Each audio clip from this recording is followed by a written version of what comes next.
Video yang beredar pada tanggal 25 Mei kemarin itu, polisi Hualien menangkap 5 pekerja migran kaburan Indonesia yang diduga membobol sebuah rumah warga di Kota Praja Yulin, ya, Yunlin. Nah, ternyata izin tinggal para pekerja tersebut telah habis masa berlakunya dan mereka telah lama berkeliaran di luar dan tidak punya pekerjaan. Baru-baru ini mereka datang ke Yunlin untuk mencari pekerjaan karena ponsel mereka kehabisan baterai dan mereka lapar. Karena menyelinap ke rumah pribadi milik warga untuk mengisi daya ponsel mereka dan mengukus bacang untuk dimakan, pemilik rumah mendapati rumahnya berantakan serta lapor polisi dan segera lapor polisi. Mereka ditangkap polisi sekitar pukul 4.30 sore ya, dan mendapati salah satu PMA kaburan perempuan Indonesia dan telah menjadi ilegal selama 9 tahun. Dan nyatanya yang diberitakan di TV Taiwan itu adalah hoax, dan ini adalah cerita karangan si majikannya ya guys. Yaitu ini adalah cerita karangan atau cerita mengarang karena si cerita yang beredar di TV ini semuanya itu adalah karangan si majikan aja ya, yaitu agar tidak menggaji para pekerjanya karena dia itu tidak mempunyai uang. Nah, dia itu memanfaatkan situasi PMA ilegal ini untuk melaporkan ke kantor polisi agar tidak bayar gaji mereka, seperti itu ya. Dan di sini kan dengan sesuai apa yang ia ceritakan kepada polisi, kalau dia itu sudah membobol rumah pribadinya, padahal itu hoax ya guys, itu nggak benar. Jadi kalian itu jangan terpancing dengan berita yang disiarkan di televisi, itu kebanyakan mereka itu adalah cerita-cerita bohong si majikan ini. Agar karena apa ya, karena si majikan ini, kalau orang Taiwan itu lebih percaya ke majikan gitu. Apalagi kalau si kaburan ini, si PMA kaburan ini tidak bisa ngomong atau dia itu nggak jelas cara bahasanya, itu bakalan dibully gitu guys. Dia nggak bakalan didukung sama mereka. Bener, si mbaknya ini, PMA ini, dia itu udah salahnya karena dia itu kabur, jadi hilang semua hak-haknya.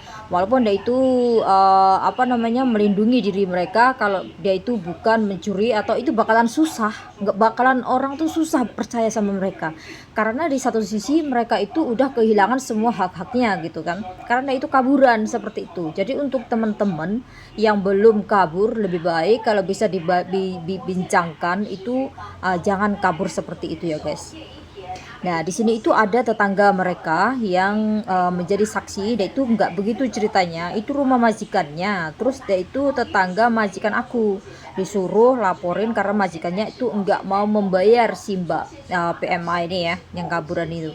Nah, tapi anehnya banyak yang hujat si kaburan itu miris sih. Padahal sesama orang Indo ya, kalau nggak membantu setidaknya jaga ketikannya. Kita juga nggak tahu apa yang mereka alami. Nah, kayak gini ya, kita juga nggak bisa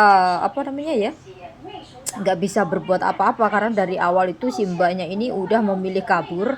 Dan di sini dia harusnya udah tahu gimana resikonya. Apalagi sekarang itu orang Taiwan juga banyak yang busuk hatinya ya kan, banyak yang busuk hatinya. Kemarin itu ada yang upload video waktu dia itu ada di kebun, dia gajinya itu cuma 1.000 per hari katanya ya kan. Nah, itu cowok itu kan. Dan nggak semua kaburan karena nyari gaji gede. Terkadang emang keadaan untuk mereka untuk kabur bener itu biasanya ada masalah ya, yang ada masalah tapi tidak terselesaikan dengan melaporkan dengan agensi. Jadi dia itu memilih untuk kabur, dan banyak sekali itu. Dan nggak semua masuk logika. Kalau tiba-tiba nyelonong masuk rumah orang, kemungkinan ya pernah tahu lah rumah itu ya kan. Itu kayaknya itu aneh aja gitu loh, beritanya itu dimain share aja, nggak tahu gimana punya usut kayak gitu kan. Tapi yang cewek kaburan itu udah 9 tahun loh, kenapa nggak nyisihin sedikit gajinya setiap, harusnya tahu swasta itu berisiko. Nah, sampai segitunya ya cewek di penjara nggak sih kalau ngambil makanan? Itu bukan ngambil ya guys, dia itu sebenarnya ditempatin di situ, dan dia itu memang memang tidur dan makan di situ karena si majikannya ini kebanyakan drama ya. Nih temenku memilih kaburan tergoda sama mamas garangan dan udah usaha kayak gimana pun ya nggak mempan, lebih percaya mamasnya dan lebih pengen kebebasan. Apalagi kalau di sini posisinya lagi jatuh cinta, si masnya kaburan dan si mbaknya ini apa namanya, dia itu resmi, dia ikut mamasnya kaburan, dia itu memang nggak bisa ya guys. Gimana ngomongin kalau orang udah jatuh cinta itu memang nggak bisa nggak bisa dinasihatin, kecuali kalau memang bener-bener dia itu sakit hati bisa diputus cinta, itu memang bisa itu ya. Mimin dengar, jika melaporkan TKI kaburan ke imigrasi, bisa dapat bonus uang tunai ya. Kira-kira berapa banyak ya? Yuk bareng Mimin simak penjelasan imigrasi berikut ini. 如果专勤队的长官如果一旦查到了这个非法外劳，那基本上就是检举的人就可以获取奖金。那奖金的金额呢，就是你1到3个人是新台币5000元，那4到6个人是1万元，那7到9个人就可以获取新台币15000元，那10个人以上就可以最高获取新台币2万元。 Jika ada kaburan tertangkap polisi atau imigrasi di wilayah Yilan dan sekitarnya akan dibawa kemana ya? Yuk bareng Mimin kita simak penjelasan imigrasi Yilan. 如果说逃逸外劳被警察或移民署宜兰县专勤队抓到之后，会送到宜兰收容所。宜兰收容所的地址也一样是在宜兰县东山乡梅花路255巷22弄33号。这个地方。 Apa saja barang yang dilarang dikirim ke penjara atau detensi di Taiwan? Yuk bareng Mimin simak penjelasan imigrasi kalsium. 水啊，这种东西，对，就是反正或者是说太多了，比如说衣服，你要寄一大箱可以带不回去等等，他们可能会先跟你确认内容，这样。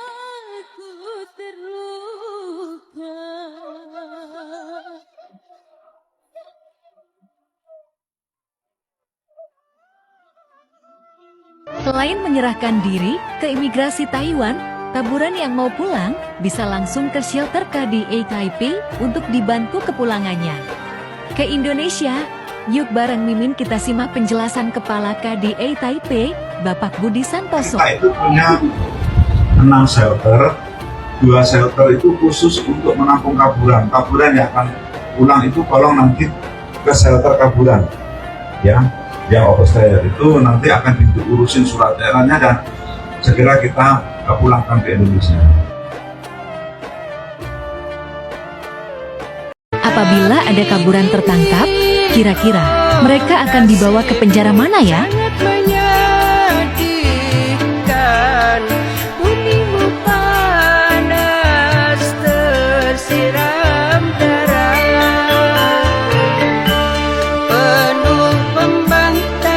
Sobat, adakah yang sedang mencari keberadaan orang terdekat kalian?